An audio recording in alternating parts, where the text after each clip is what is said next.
kasih Bapak Ibu hari ini sudah meluangkan waktunya untuk proyek pembelajaran saya, yaitu proyek PJOK dari sini.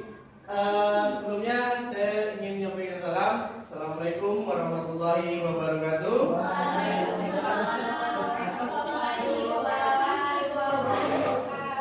Oke, baik. Untuk Bapak Ibu semua, kalau misalnya ada kritik dan saran, silakan ya. Nanti ditanyakan di akhir saya memberikan materi. Ya. Ini proyek yang saya buat ini rencana tidak lanjut. Ini pembelajaran PKG yang saya ikuti sekarang. Ini rencana pembelajaran berbasis proyek mata pelajaran PJOK bersama komunitas belajar di sekolah. Nah, judulnya program atau kegiatan Gerakan Sehat Generasi Cerdas Implementasi Proyek Kebugaran dan Kesehatan di Sekolah.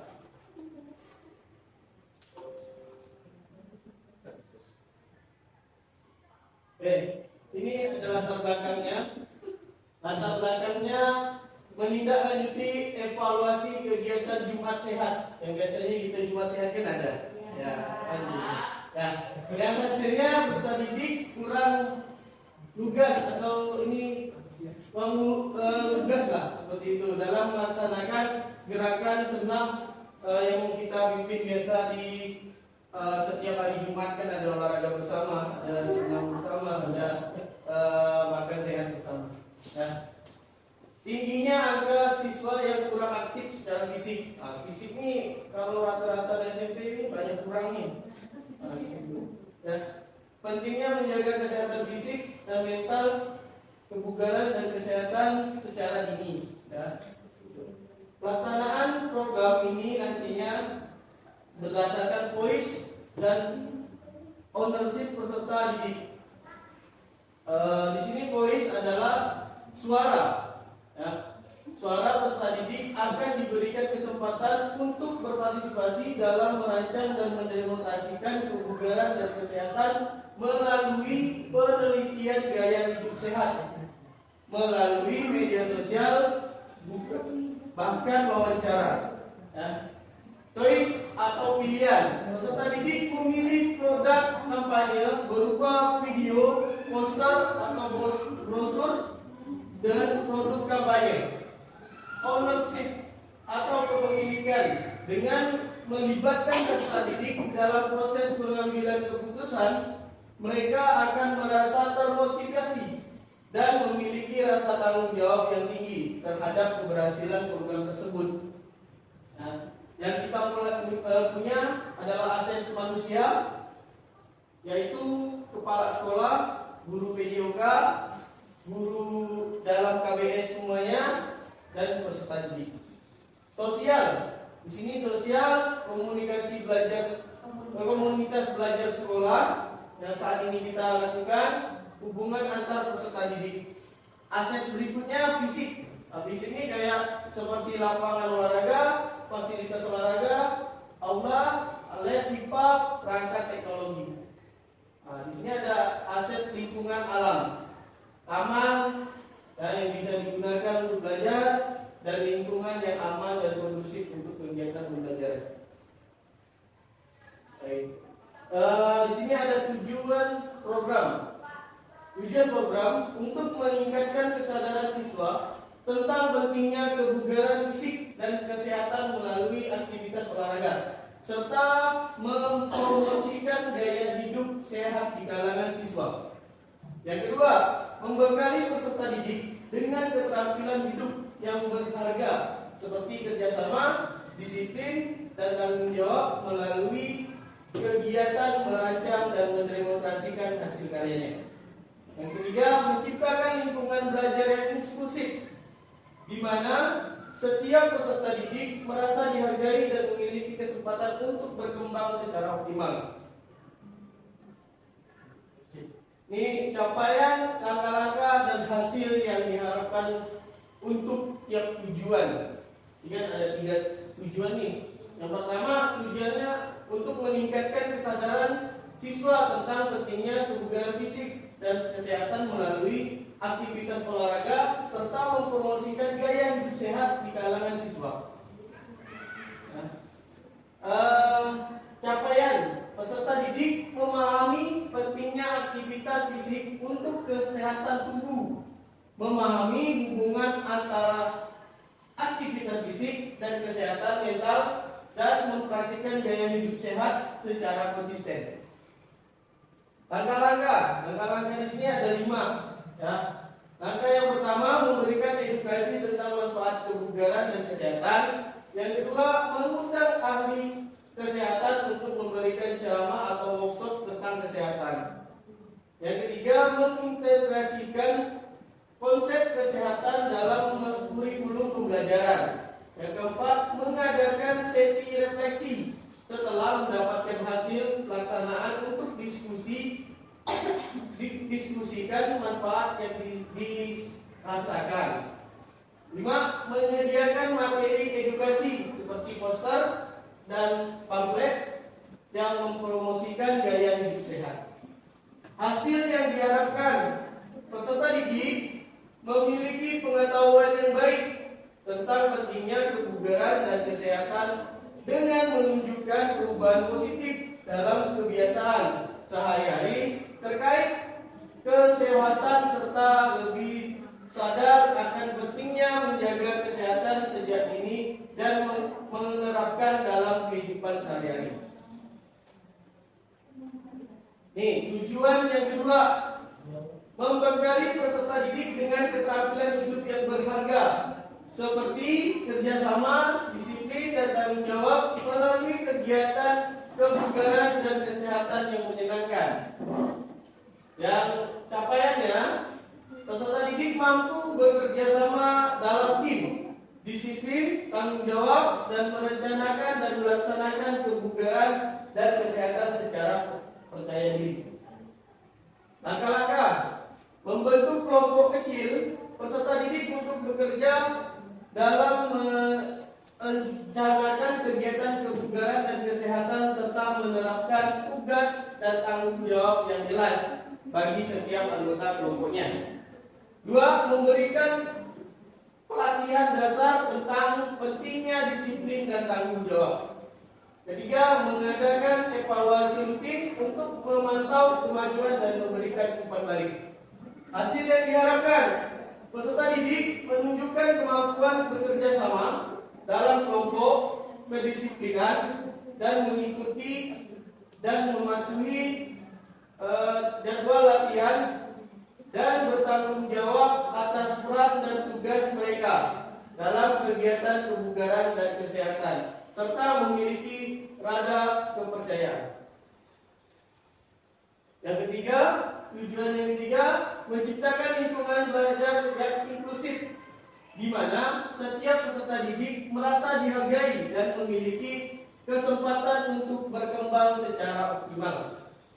Capaiannya, semua peserta didik merasa dihargai dan diterima dalam kegiatan dengan berbagai latar belakang dan kemampuan dapat berpartisipasi aktif sehingga meningkatkan rasa kebersamaan dan solidaritas di antara peserta didik.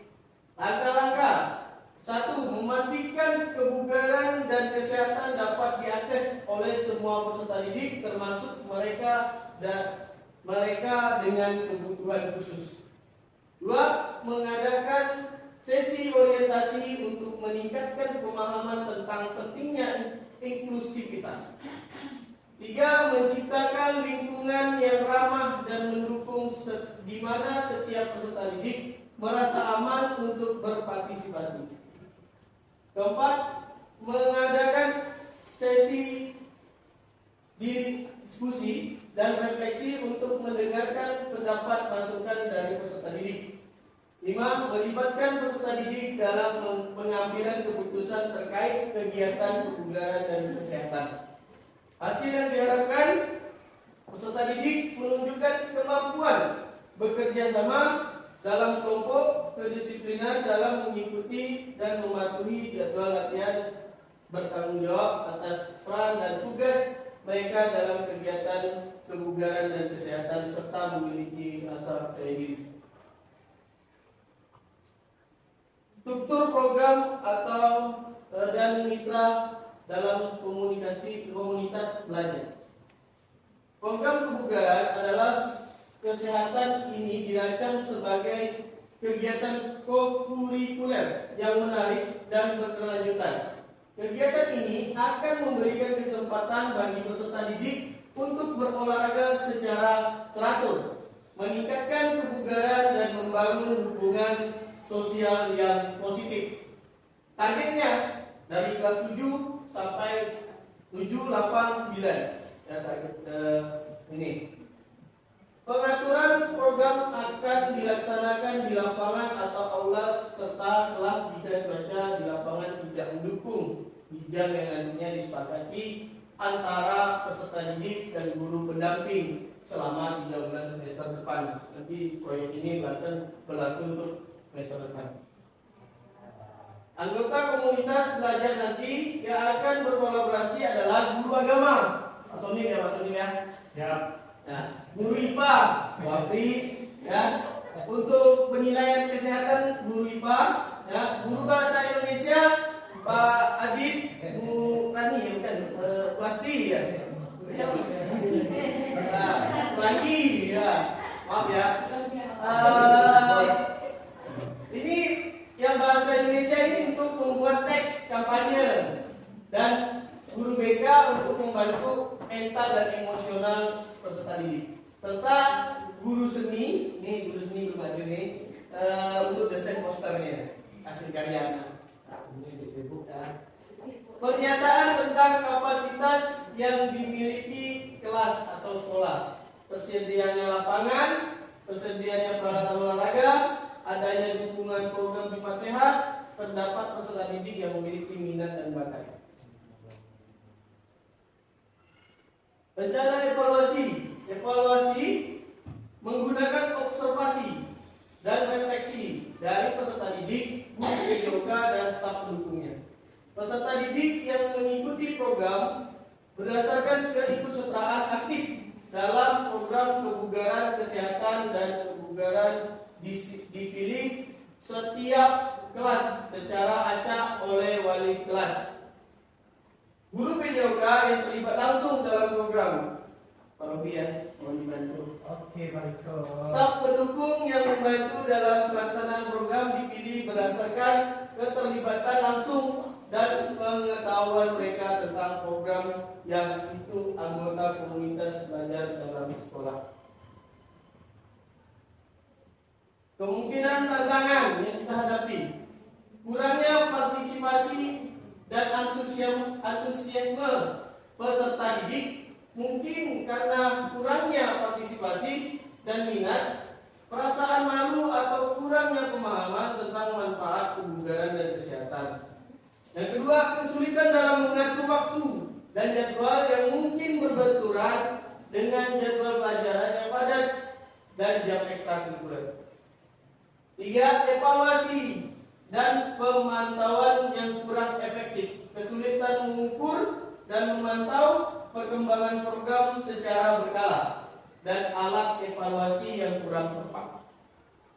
Rencana solusi dengan memberikan pendekatan personal kepada peserta didik yang kurang minat dan malu dengan memberikan motivasi, dengan mengadakan sesi informasi untuk menjelaskan manfaat fisik dan mental dari peserta didik, diharapkan peserta didik paham dan mengerti.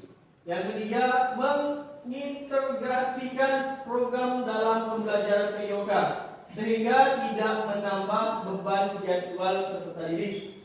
Berkoordinasi dengan membina ekstrakurikuler untuk mengatur jadwal.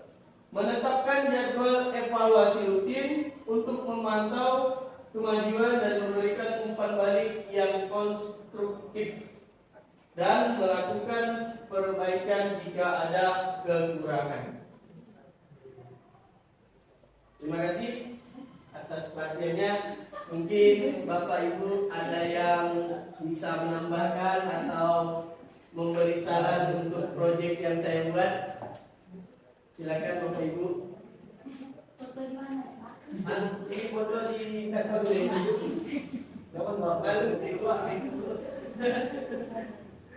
Pak Dani, silakan. Atau Pak Robini yang bisa nambahkan ini. Ya, silakan Pak Henry. Mau bertanya Pak, di situ kan Bapak kan ada menulis kemungkinan tantangan nih. Nah, bagaimana cara Bapak agar tantangan tersebut dapat diminimalisir? Menurut saya gitu ya.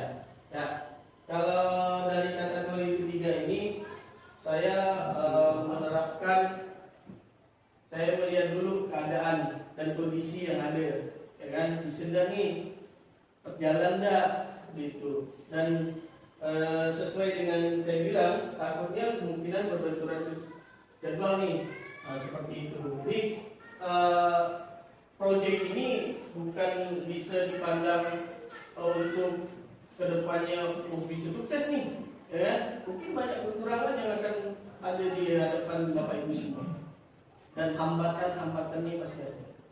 Begitu kayaknya. Terima kasih Pak.